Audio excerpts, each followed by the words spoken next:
فیصلے جو وحی جلی سے ہٹ کر تھے وہ آپ کے ذاتی فیصلے تھے. یہ وحی خفی کا جو کانسیپٹ ہے یہ نان قرآنک کانسیپٹ ہے. اسے قرآنک کانسیپٹ کیسے ثابت کیا جائے گا؟ اچھا بالکل ٹھیک ہے. یہ وحی خفی کو یہ قرآنک کانسیپٹ کس طرح کہا جائے گا؟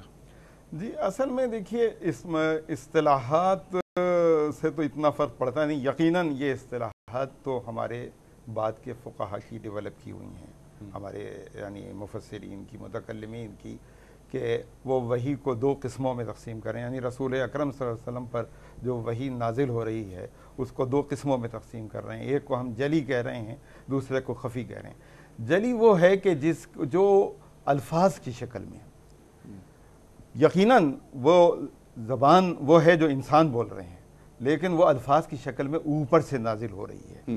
وہ رسول اللہ صلی اللہ علیہ وسلم کو دی جا رہی ہے، رسول اللہ صلی اللہ علیہ وسلم پر الفاظ کی شکل میں القاء ہو رہی ہے. اور وہی خفی وہ ہے کہ رسول اللہ صلی اللہ علیہ وسلم کے براہ راست ہدایت تو مل رہی ہے. ظاہر ہے کہ ایک رسول ہونے کے حصے، بلکہ اصل معاملہ یہ ہے کہ رسول کے تو ہر عمل کی نگرانی، جب وحی کا سلسلہ جاری نگرانی بھی ہو رہی ہے. تو وہ اگر فرض کیجئے کہ رسول اللہ صلی اللہ علیہ وسلم اپنی ذاتی بصیرت سے بھی اگر کوئی کام کر رہے ہیں، تو اگر اس کے اندر کوئی اصولی غلطی ہے تو وحی کی طرف سے ٹوک دیا جا رہا تھا. اور اگر جہاں وحی کی طرف سے ٹوکا نہیں گیا تو ایک امپلیسٹ اپروول وحی کا اسے حاصل ہے. اب ہمارے فقہا اسی کو وحی خفی کا نام دیتے ہیں کہ رسول ہونے کی حیثیت سے ظاہر ہے کہ وہ اللہ تعالیٰ کی طرف سے نگرانی بھی ہو رہی ہے، ہدایات بھی دی جا رہی ہیں. لہذا قرآن مجید کے الفاظ سے ہٹ کر بھی رسول اللہ صلی اللہ علیہ وسلم اگر کوئی قانون بناتے ہیں، کوئی ہدایت دیتے ہیں، تو ظاہر ہے کہ اس کی حیثیت وہ نہیں ہے کہ جو ہمارے عام فقہا یا ہمارے اولیاء یا ہمارے کوئی بھی بزرگ، کتنا بھی کوئی آدمی، کوئی وہ حیثیت نہیں. یقیناً وہ ایک فوقیت ہے. رسول اللہ صلی اللہ علیہ وسلم کو ایک پروٹیکٹڈ چینل سے، جو وہ وحی کا چینل ہے، وہاں سے آپ کو کیونکہ ہدایات مل رہی ہیں. لہذا معاملہ اصطلاحات کا ہے نہیں، اور اصطلاحات میں اصل میں پڑھنا اتنا چاہیے بھی نہیں. اصطلاحات تو خود یعنی آسانی کے لیے، فہم کی، لوگوں کو سمجھانے کے لیے پیش کی جاتی ہیں. ٹھیک ہے ڈاکٹر صاحب، فوکس کرتے ہیں اسی بات پر جو موضوع ہے ہمارا، فقہ اور شریعت.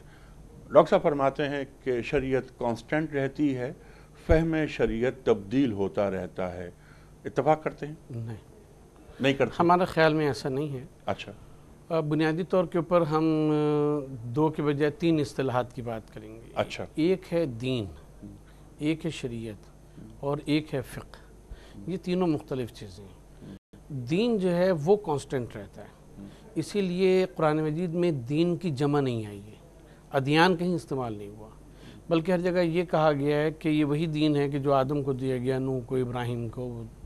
وہ دین جو ہے وہ ایک رہتا ہے، اور وہ بنیادی عقائد اور بنیادی تعلیمات ہیں کہ جو اللہ تعالیٰ کی طرف سے آتی ہیں، وہ دین کا ایک جز ہے کہ جو دین ہے. اور اسی بات کا یعنی شریعت کا اطلاق بھی ہم اسی انداز میں کر سکتے ہیں کہ شرائع بھی تمام انبیاء پر ایک ہی شریعت نازل ہوئی، لیکن اتمام نہیں. ہم بات عرض کر رہے ہیں. اچھا ایسا نہیں ہے؟ ایسا نہیں ہے. اچھا. تو دین جو ہے وہ تو آدم سے لے کر اور خاتم النبیین صلی اللہ علیہ وسلم تک ایک رہا. ٹھیک ہے. شریعت جس کو ہم کہتے ہیں، شرع اور منہاج، یہ دو لفظ قرآن نے استعمال کیے جو راستے کے معنوں میں اور ہدایات کے معنوں میں ہیں.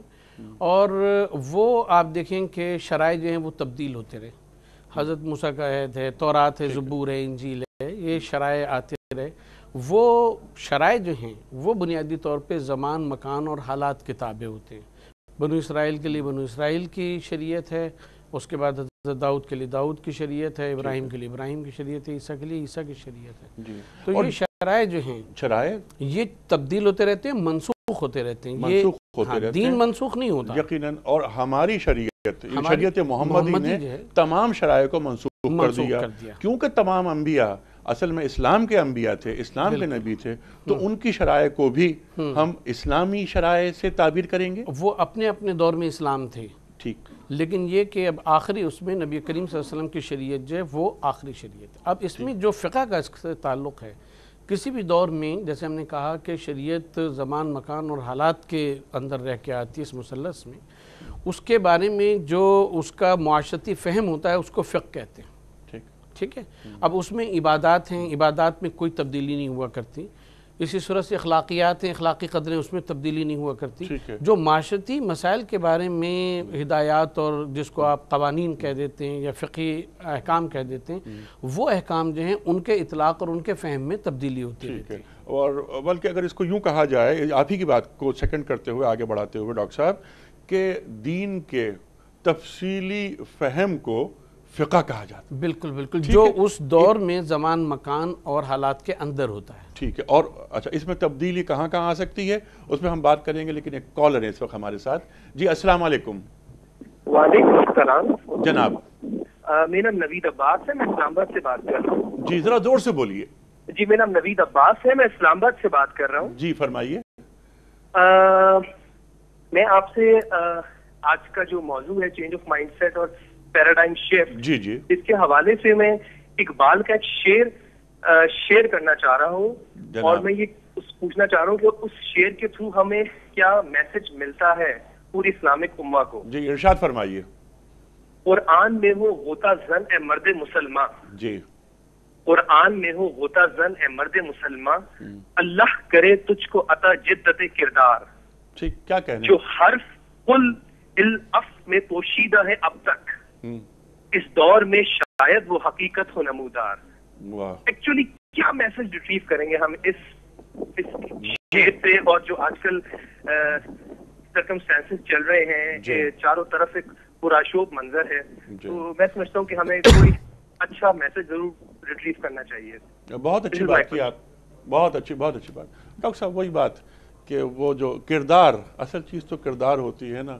یہ قرآن میں غوطہ زن ہونے کے باوجود بھی اگر اس کردار کی تعمیر اور تشکیل نہیں ہو سکی تو سب یہ نشستن، گفتن، خوردن اور برخاستن ہم کہتے ہیں کہ وہ اقبال ہی کا ذکر کیا۔ اقبال تو ہمارے ہیرو ہیں کہ اقبال بڑا اپدیشک ہے، من باتوں میں موہ لیتا ہے، گفتار کا غازی یہ تو بنا، کردار کا غازی بن نہ سکا۔ اور قرآن کریم کیا فرماتا ہے؟